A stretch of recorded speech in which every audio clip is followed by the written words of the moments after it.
All right, so it's going to be a bit of a wild one today, I think, because I'm going to be looking at Richard Branson and a bunch of tentacles that come off of him.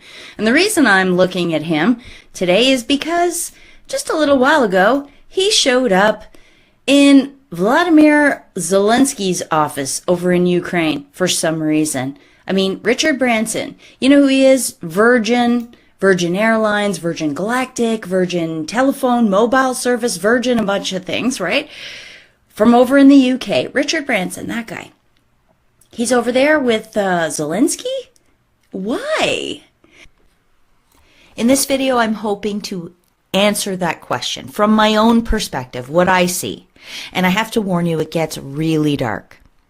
The darkness comes quite towards the end of this presentation, because in the beginning I want to go through and show you the organizations that come off of Richard Branson directly.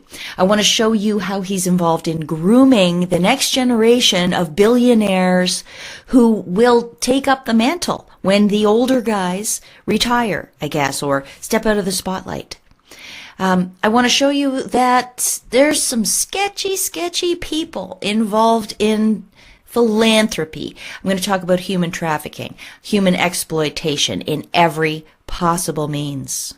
And I hope you'll find it interesting as we get towards the end, when we come back to Zelensky and Branson in that office and what they might be talking about. Okay, let's start. Here's Richard Branson in the office with Zelensky. And by the way, before we move on, check out this symbol on the desk.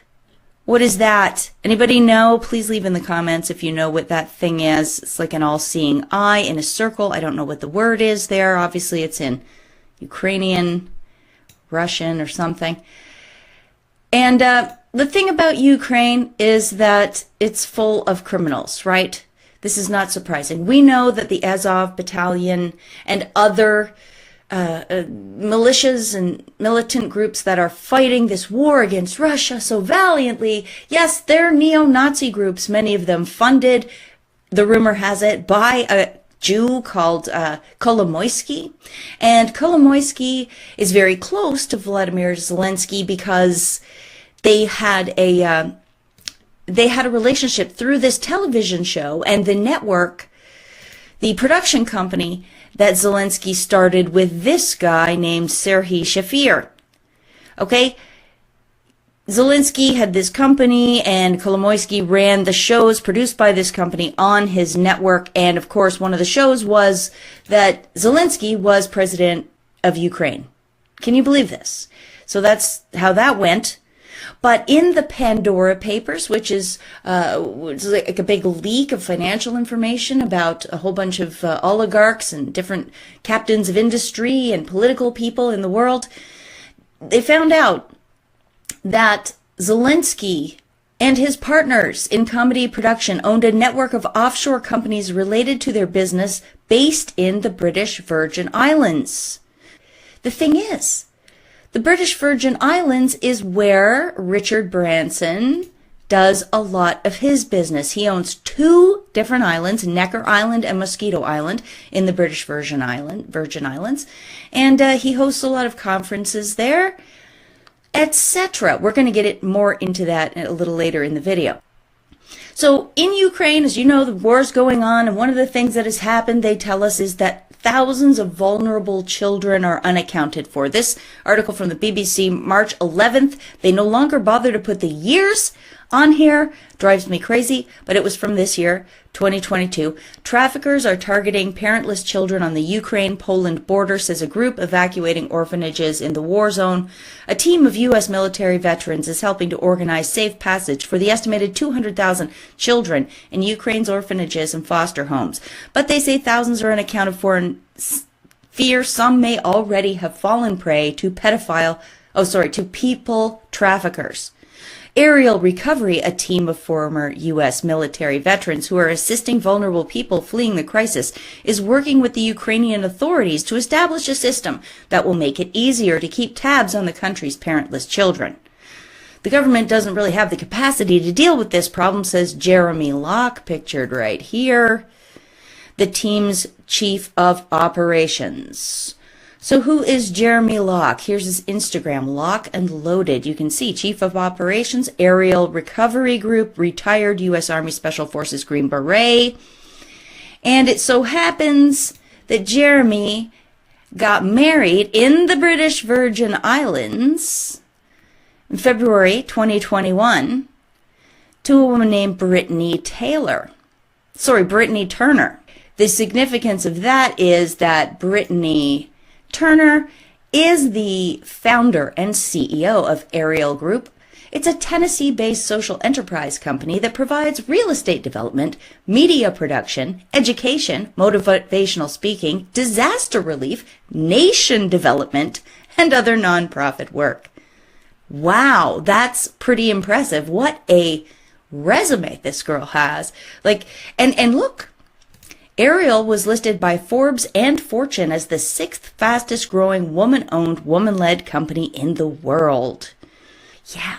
Oh man, how did that happen? Because if you look into Brittany's background, she's just a simple girl, and she, at 23, was living out of her car, and then she decided to start this real estate development company, and boom! Now she's one of the 6th fastest growing companies in the whole world, and very, very wealthy. How could this have happened? Well, we're going to find out. Aerial Recovery Group is part of Aerial Global Community. Our number one goal is to save lives and facilitate the redevelopment of nations. What? The redevelopment of nations. I don't want companies to facilitate the redevelopment of nations, but that's what they're all doing. See, the older generation of business owners take more pains to hide that, but they've groomed these young people, as you'll see. And to them, this is normal. This is business now. So let's just continue. Here is Brittany and Jeremy's a photo from their wedding. They got married on Aerial Island, BVI. What? Aerial Island, BVI? What's that? They took their honeymoon, I guess, on a Virgin Cruise Lines ship. Virgin is, of course, Richard Branson's company, right? Okay. Let's see this. Brittany and Jeremy's wedding, they asked for donations rather than gifts, and 100% of all donations, they say, will go towards the shelter rebuild in the British Virgin Islands. And so, okay, Brittany, the social entrepreneur, rich, doesn't need wedding gifts. But, okay, it's just interesting, right, that it's all the British Virgin Islands, and that's where Richard Branson is from. Richard Branson also was doing a fundraiser from his foundation called Virgin Unite to rebuild the library and resource center on Jost Van Dyke Island. So he begged for money through his foundation to build this thing, and here's what it looks like. A shipping container with a haphazard chain link fence around it. That's what these guys built with all their money. Here's the inside of it. Don't have people sitting back to back. Like, what a joke this is. He actually attended this ceremony, apparently, on 9th of June, 2020. That's the library and resource center that billionaire Richard Branson built. So let's look at Virgin Unite. In 2004, we founded Virgin Unite, and they've inspired and incubated a number of wonderful collaborations like The Elders, Ocean Unite, Carbon War Room, now merged with RMI, the B Team, Caribbean Climate Smart Accelerator, Unite BVI, 100% Human at Work, and the Branson Center for Entrepreneurship. Here's the symbols for all of those, the logos for all of those. I'm going to talk briefly about some of them. For example, the Elders. The Elders is actually a whole bunch of elder statesmen. People like Ban Ki-moon and Mary Robinson and Gro Harlem Brundtland, worst name in the world. Jimmy Carter, and I could go on. There's all kinds of them. And you got to go look at the website and just find the part where they say that they're engaged in speaking truth to power. You see, these culty maniacs who already have all the money and power in the world, like to pretend and position themselves as the plebs. You know, when I first moved to the town that I live in now, it has an Ivy League university in it. My family didn't have money. We moved here, it doesn't matter why, but I remember thinking it's going to be fancy because of this Ivy League university, right? Driving through campus, these people whose families, a lot of them have a lot of money, dressed like absolute slobs and had garbage and crap all over their properties. So I don't know what it is. Do rich people not like being rich? They like to pretend they're poor. And that's what these losers are doing. And the elders, they're like, we're speaking truth to power. You are the power, you knobs. Okay, what else? Well, never mind these right now. B Team. B Team is linked to B Lab and these B certified corporations. This is the woke financing.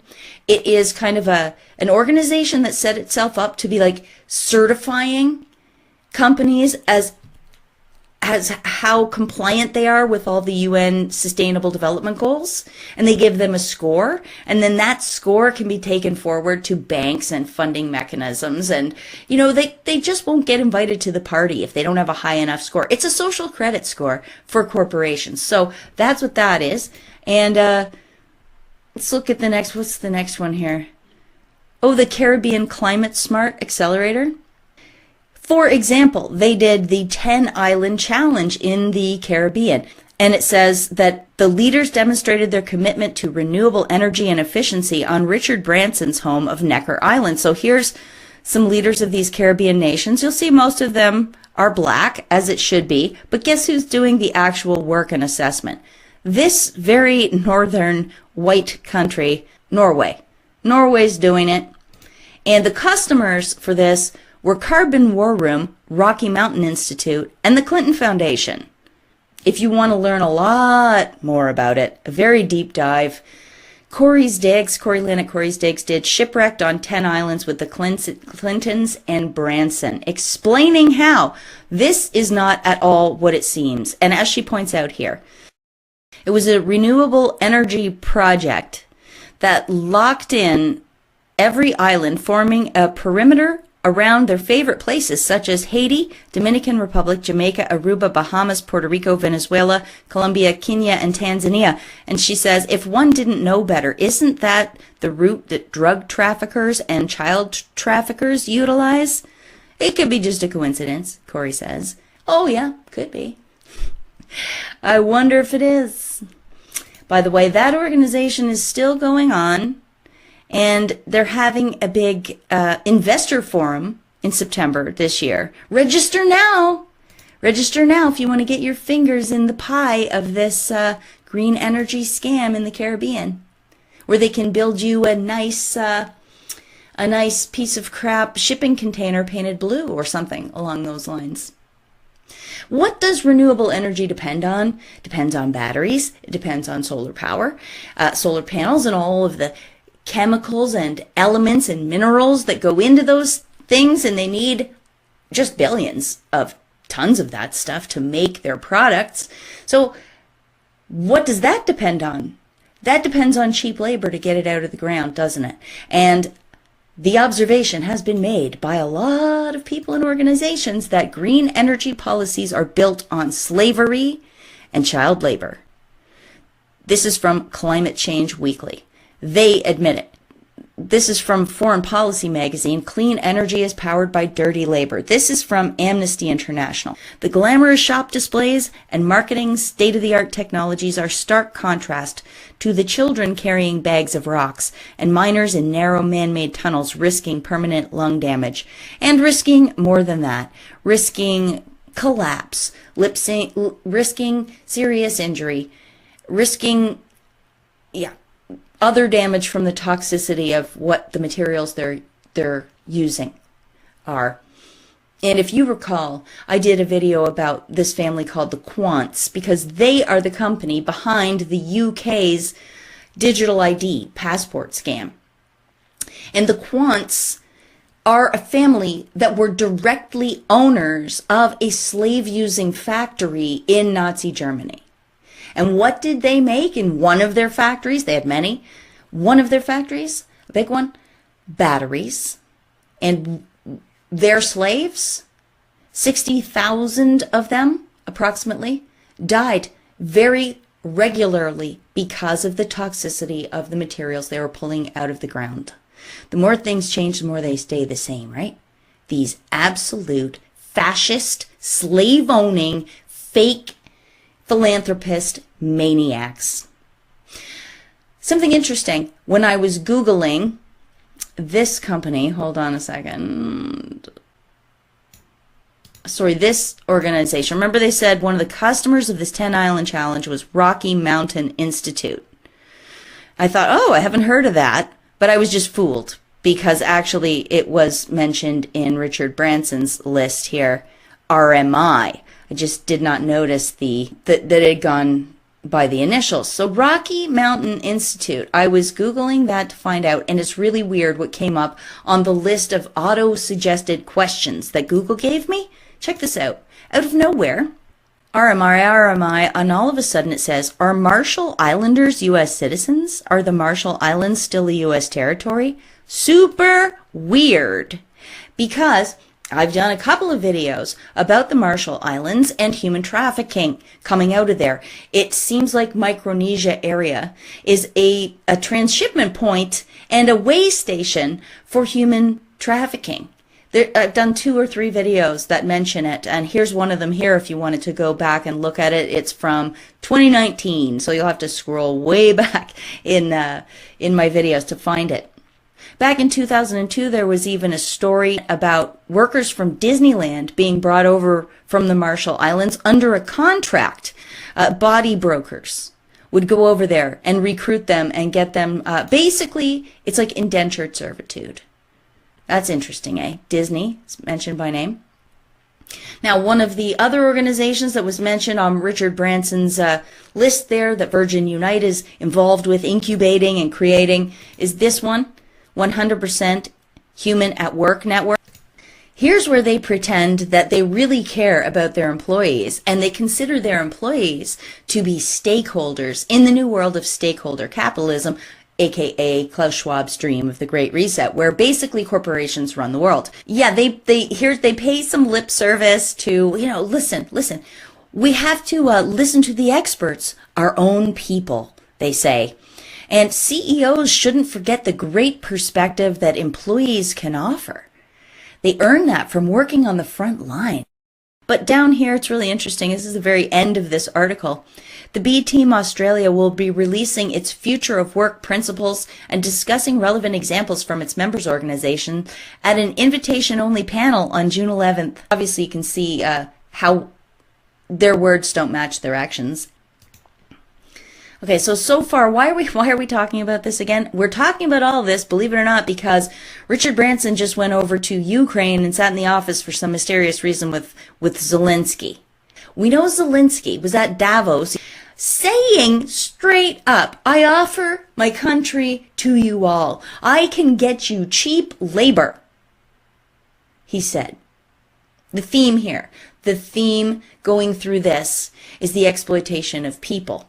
And so that's why I've gone off on the certain tangents that I've gone off on.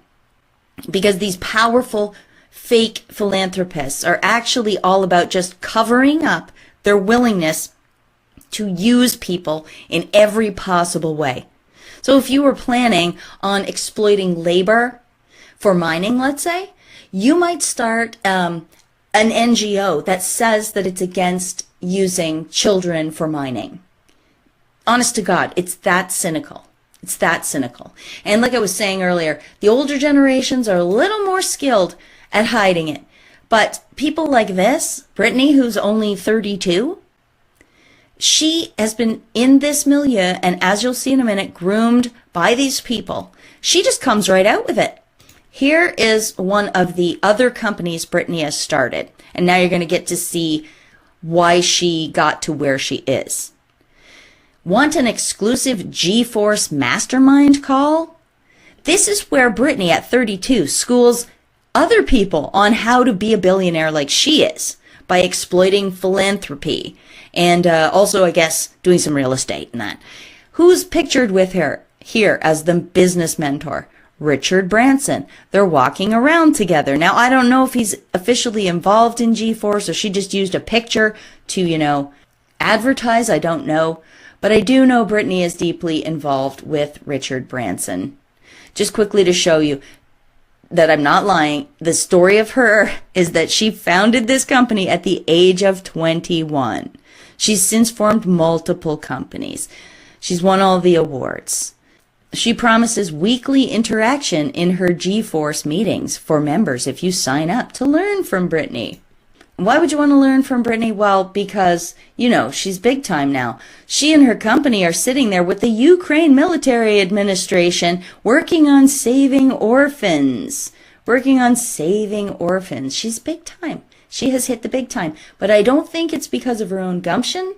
I think it's because of her association with her fellow British Virgin Islands contrapreneur. I've just coined that word. Contrapreneur. Anyway, Richard Branson, she's here, I think it was late 2014. She and 29 other young entrepreneurs were selected to spend a week on Richard Branson's Necker Island to learn from him. The trip was organized through something called the Entrepreneurs Organization, which I haven't been able to find anything out about. And Britney spent a lot of time with him, she says. She says that he was with the group for about 6 hours each day. And another interesting thing she said, that Branson said, was more or less, you as the CEO should be a personality. You can be wacky and unconventional. They love that type of thing, he said to her. He said that his key to success was letting other people handle most everything. She was like, this was a revelation for me when he said that. Apparently, he said, I don't even know how to send an email. That's her account. And so, can you picture it? Richard Branson is just the personality. He gets phone calls all day telling him what to do, where to go, what foundations to set up, who to host on his island, what to tell them when they're there, and all the rest of it. That's what it sounds like to me. And now he's training a group of 30 other entrepreneurs on how to do this, how to just set up foundations, sit back, hire the board, open up the board of directors to predatory corporations, pharmaceutical companies, bankers, and other people from other NGOs, and huge big tech companies. That's another one. If you go look at NGOs, you will see that they all have representatives from the same overlapping companies on them, all of them. So what I'm proposing to you is Brittany Turner there is just the next generation coming up behind people like Richard Branson, celebrity CEO, behind people like Elon Musk, celebrity CEO, because those guys are getting long in the tooth, right? Here's the next generation. And they're fully brainwashed. They don't even know how to watch their tongues. They just straight up say. Here's her in 2018 at Richard Branson's island looking at his solar farm and stuff. And then, when you know it, in 2021, Britney's company, Ariel Recovery Group, is named an official partner of British Virgin Islands Department of Disaster Management. That's how this stuff works. So, they tell young people that if they just work hard, they will succeed. But it's actually, you need a parent or some connection over to the mafia that's already running the world. They will groom you, and you have to take over from them. You have to go with all the woke policies. You have to use their buzzwords. You have to be partying with them, and associating with their sketchy friends. You have to let them tell you what to do. Delegate to them, and you just be the face of everything. You have to play by their rules. And if you do, though, oh boy, the rewards are great. You get to be like an official partner here, an official partner with the Ukraine government, rescuing orphans. And then, if you're lucky, you'll even get your own island. This is Brittany's own island, Buck Island, where she hosts the same sort of thing as Richard Branson does. Look what it says. The Ariel's intended clientele are visionaries, leaders, entrepreneurs, creatives, and families who want to be a force for good in the world. The island's programs and amenities are intended to form an incubator for positive transformation. And don't forget, Brittany wants to rebuild nations. Remember? That's her stated goal for her company. You know what all that touchy-feely stuff reminds me of here? That they're going to put together sort of conferences for visionaries and leaders and yada yada, and it's motivational speaking there through G-Force or other company. It reminds me of NXIVM. NXIVM, the sex cult thing where they were branding the women, Allison Mack, Keith Raniere, Sarah Bronfman, Nancy Salzman, Claire Bronfman, a bunch of others, Nikki Klein. There was a whole bunch of Hollywood people in that.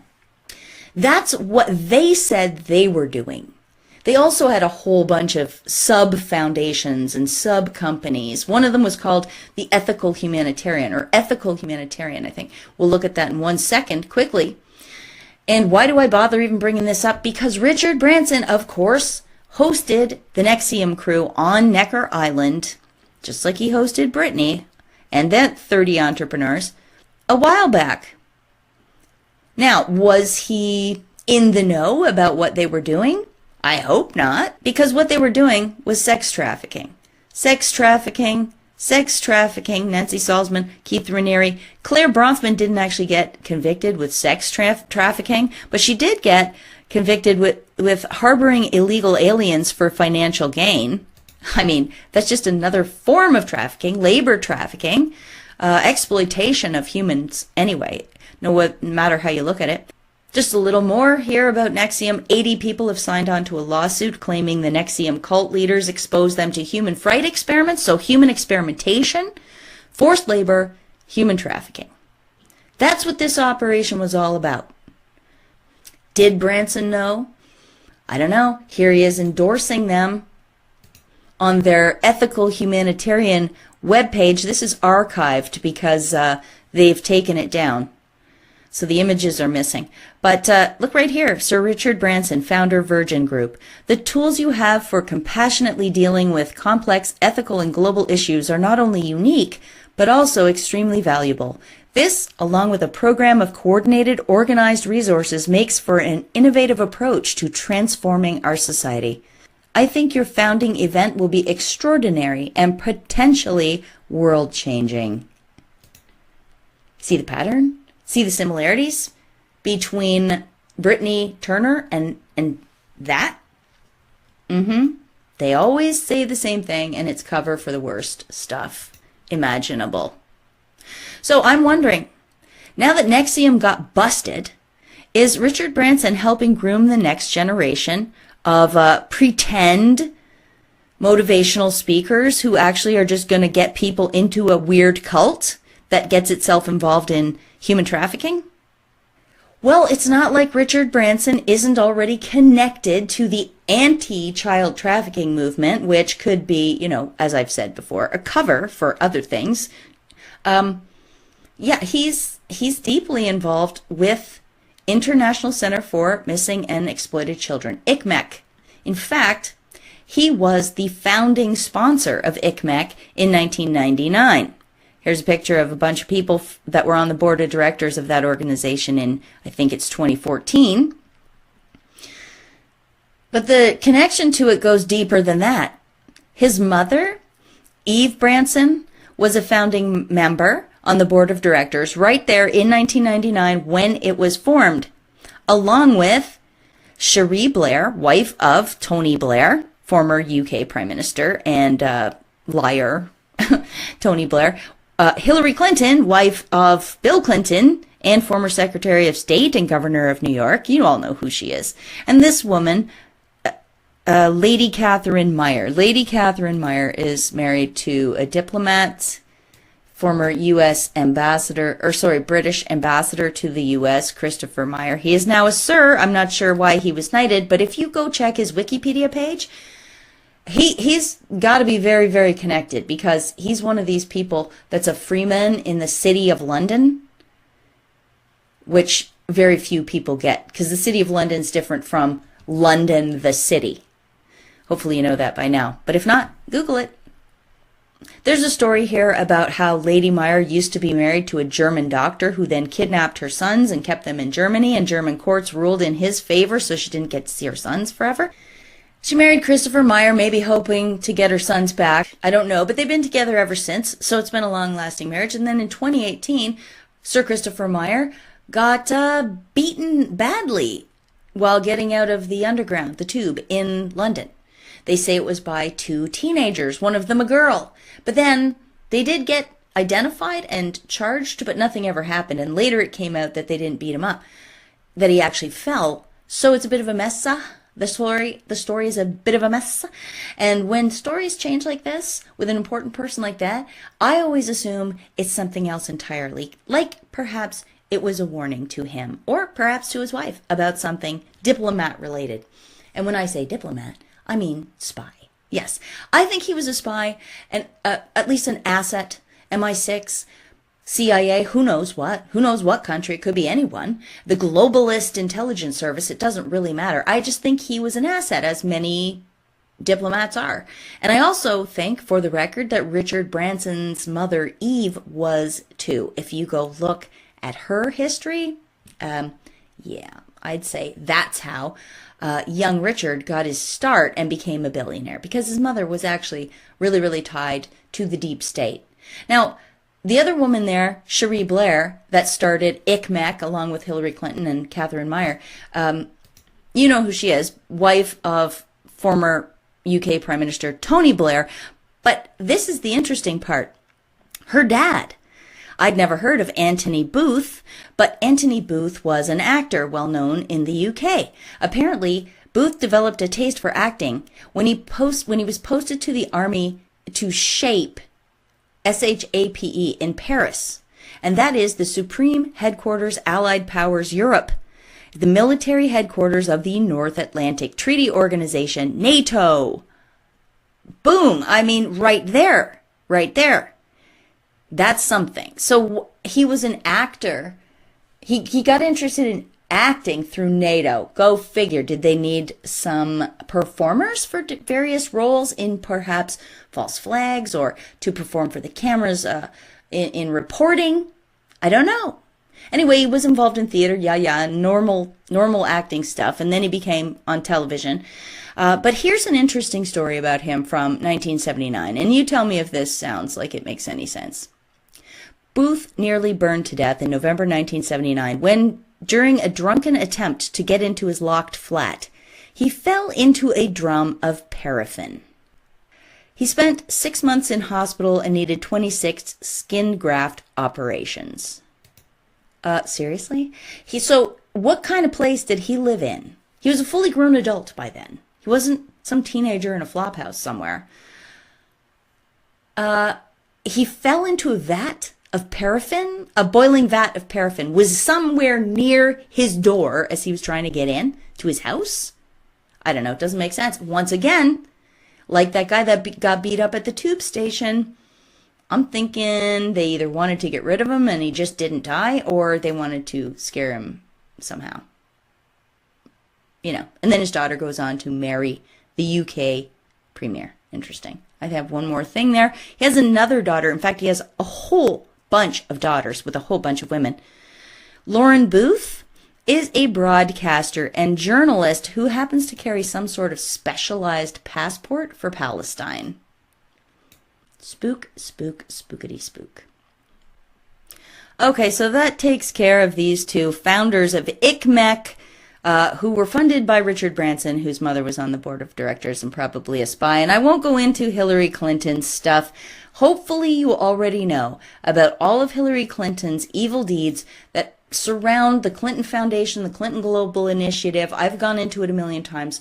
And some of it has to do with ties to human trafficking, like the Laura Silsby story out of Haiti when she was caught trying to take children across the border, some of whom weren't even orphans. And she was going to set up a luxury adoption hotel next door in Dominican Republic. That was the story. Anyway, Hillary Clinton and Bill got on the horn and got her out of jail for that. All documented. You don't want to believe me? I don't care. All right. ICMEC, International Center for Missing and Exploited Children, has a sister organization called the National Center for Missing and Exploited Children. If you look at the board of directors currently for that organization, this is some of them. We've got 2 people from Meta on there. Someone from Microsoft, someone from Intel, someone from Adobe, someone from Dell, and someone from Lockheed Martin. Also, someone from the McCain Institute. Now, these are all interesting just because, again, it's an overlapping thing. They're always on all these boards. You know, they sometimes share it out a little bit. They don't all go, but you'll find them over and over.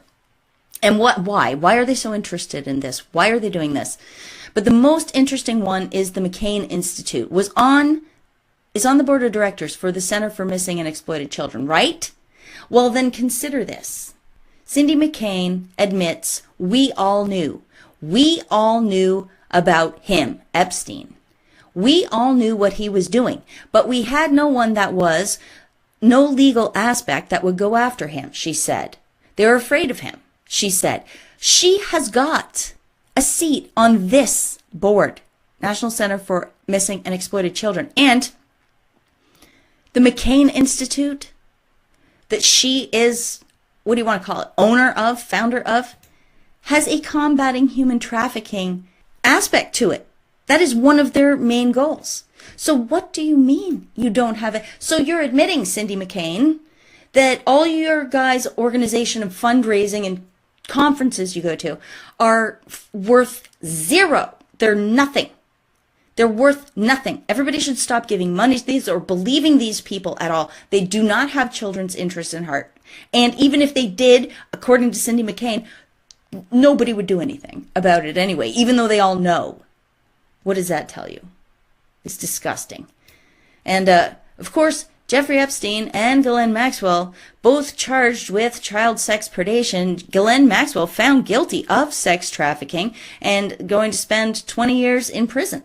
Their operations were out of the U.S. Virgin Islands. Here is Little St. James Island, where Jeffrey Epstein and Ghislaine did some of their work. They were also in New Mexico and Florida, of course.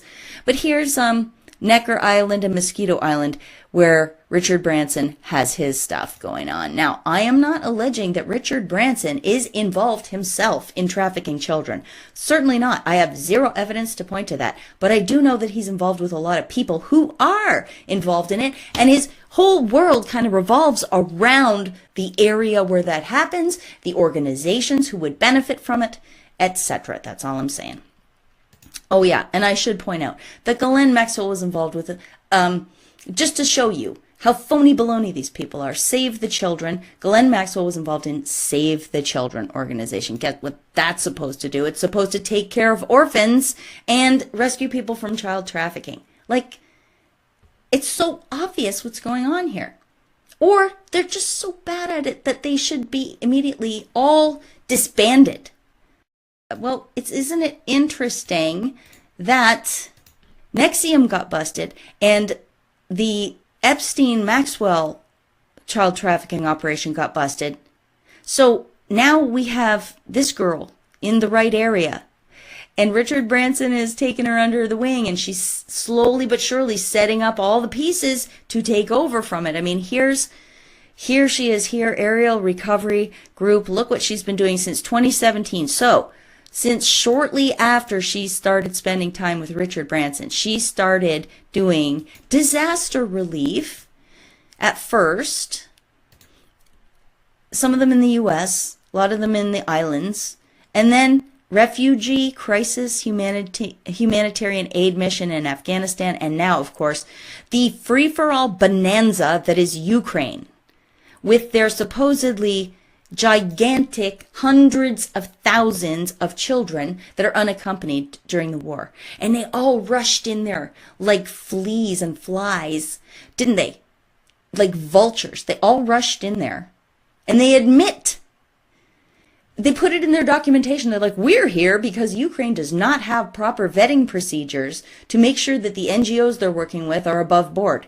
They say that as they rush in.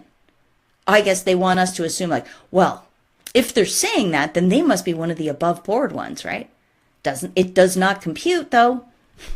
That does not necessarily follow. So I have one more section to cover here, and it is potentially the boomiest. Going back to Branson and Zelensky's promise to open up Ukraine to businesses when he said that at Davos. Want to know what one of the big things that happens in Ukraine is? It's a transit and destination point for human trafficking, which is extremely pervasive in the country, according to this report from the Global Organized Crime Index. And there's way more in that paper, which I'll link to down below in the description box, along with a whole bunch of other things from this video. It's just a criminality hub, Ukraine is. And one of the things that's been in the news a lot, right, is the biolabs in Ukraine and Hunter Biden's association with companies that are involved with the biolabs. And there's another little element to this too, is that back when the Hunter Biden laptop story first broke in 2020, there was talk of Hunter Biden being somehow involved with human trafficking.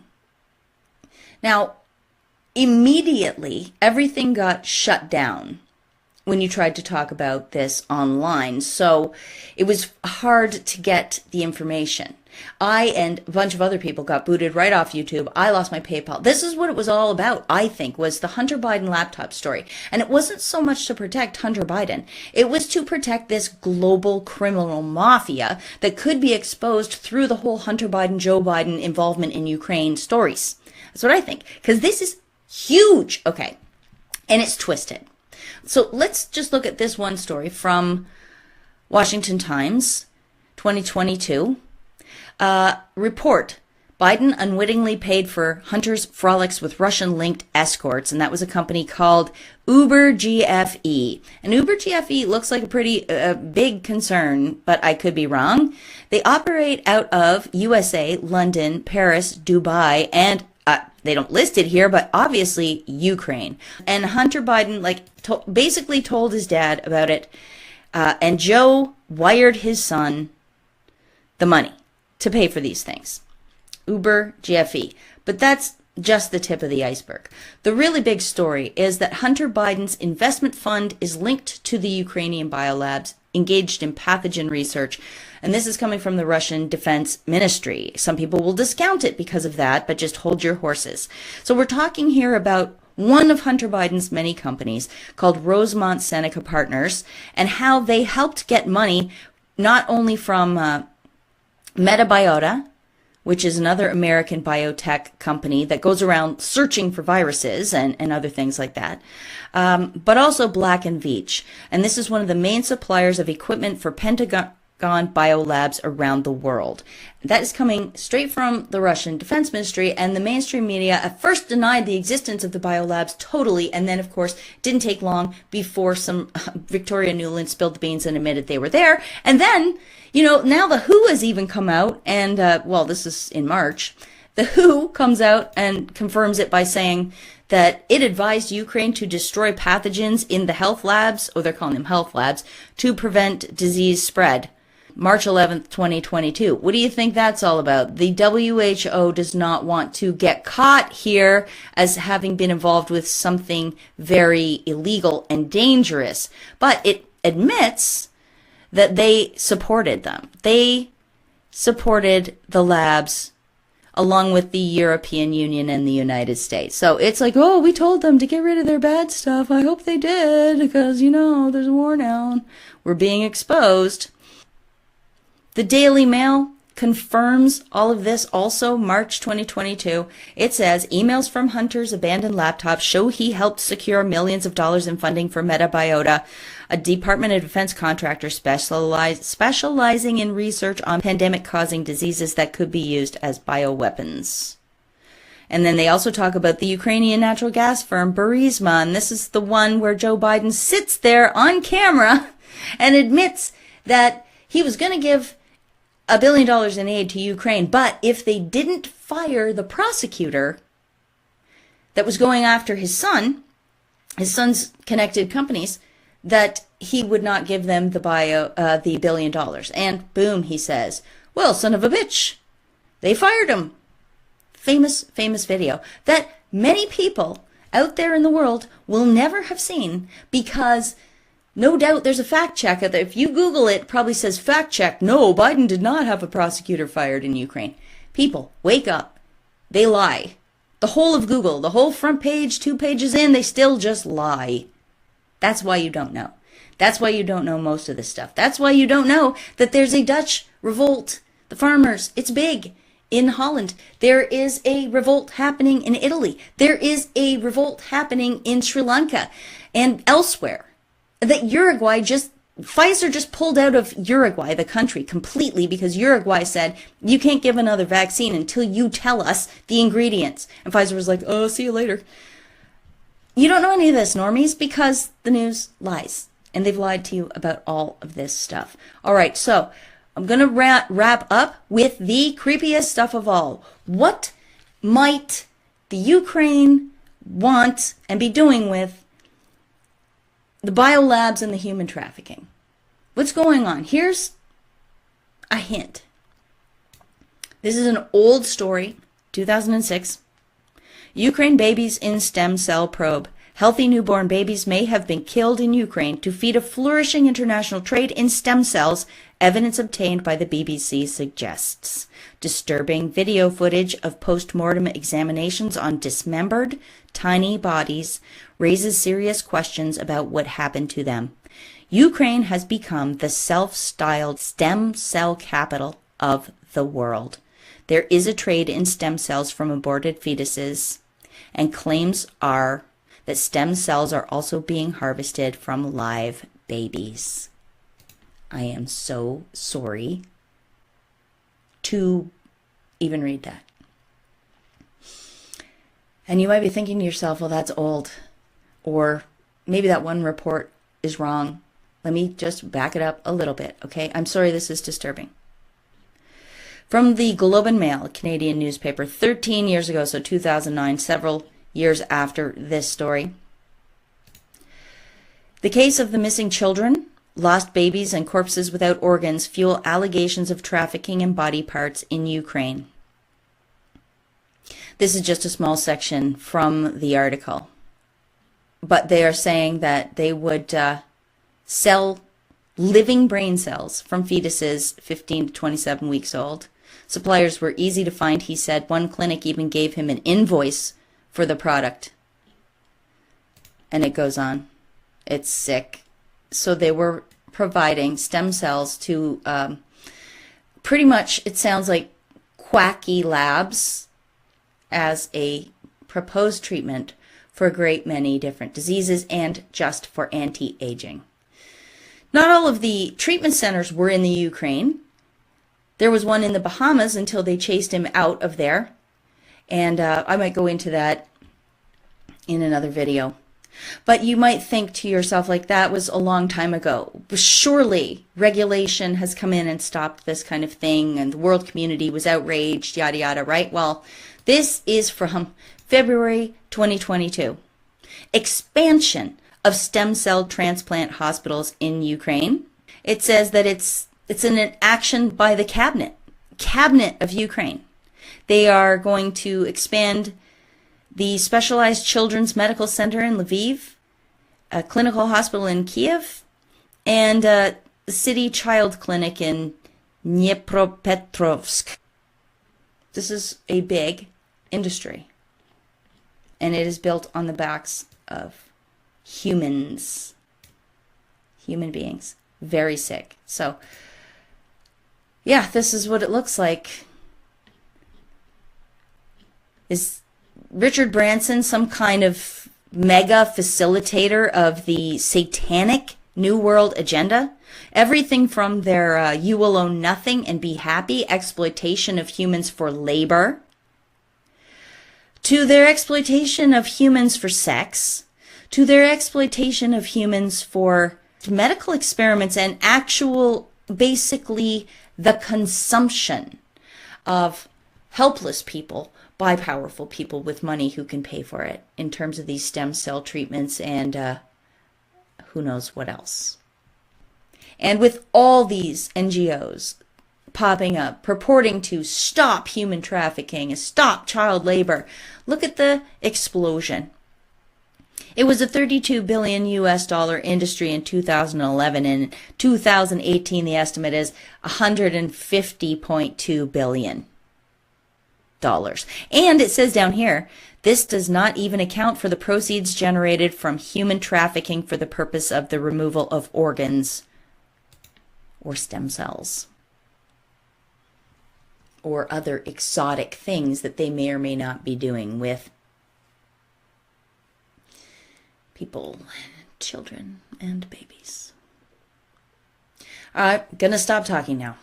So I hope you learned something from this. I hope it does paint a picture. I hope I didn't talk too fast. I hope you will join me for my next video. In the meantime, go on over to amazingpolly.net. That's my website. I've been adding articles like mad lately, and you can read more about what I'm coming across on the net there, or you can support my work. There's a donate button, or on the contact